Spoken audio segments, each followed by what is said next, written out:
Այսօր վաղարավոտից հազարավոր իսրայելցիներ հավաքվել էին Թել Ավիվի կենտրոնում գտնվող պատանների հրապարակում, սպասելով Գազայի հատվածում 2 տարուց ավելի անազատության մեջ պահվող անձանց վերադարձին։ Ավելի վաղ Համասը հրապարակել էր այսօր ազատ արձակվելիք 20 պատանների ցուցակը։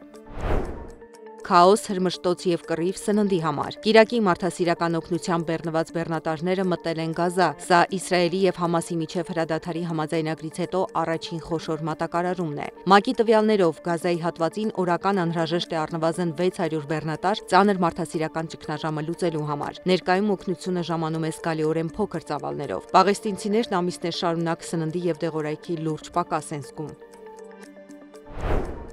Իսրայելի նախագահ Իսահակ Հերցոգն ԱՄՆ նախագահ Դոնալդ Թրամփին պատվո-մեդալ կհանձնի։ Իսրայելի նախագահի գրասենյակը հայտարարել է, որ մրցանակը Թրամփին կհանձնվի պատմական համաձայնագրի, Իսրայել պետությանը նրա լիակատար և անսասան աջակցության, քաղաքացիների անվտանգության և բարեկեցության գործում նրա հատուկ ներդրման համար։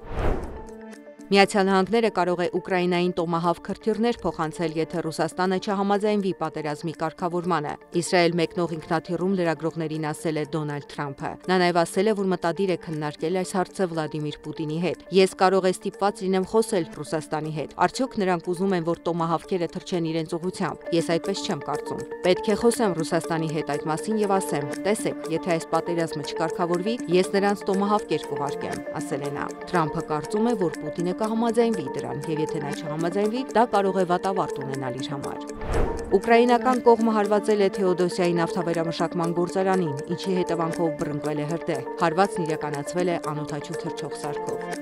Ֆրանսիայի վարչապետի պաշտոնում վերանշանակված Սեբաստիան Լեկորնյուն ձևավորել է նոր կառավարություն։ Ժան Նոել Բարոնը պահպանել է արտաքին գործերի նախարարի պաշտոնը։ Իրենց պաշտոնները պահպանել են նաև էկոնոմիկայի և ֆինանսների, արդյունաբերական և թվային ինքնիշխանության նախարար Ռոլան Լեկյուրը, ինչպես նաև արդարադատության նախարար Ժերալ Դարմանենը։ Լեկորնյուն հոկտեմբերի 6-ին հրաժարական էր տվել 2026 թվականի պետբյուջեի շուրջ համաձայնության չգալու պատճառով, սակայն ընդամենը 4 օր անց Էմանուել Մակրոնի կողմից վերանշանակվել էր իր պաշտոնին։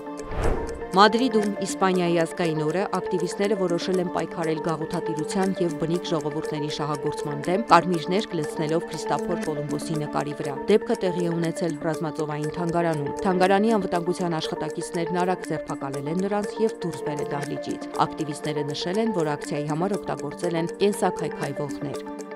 Հնդկաստանի լեռնային շրջանում հսկայական սողանքը քշեր տարել է հյուրանոց և մի քանի խանութ։ Տուժածների մասին տեղեկություն չկա։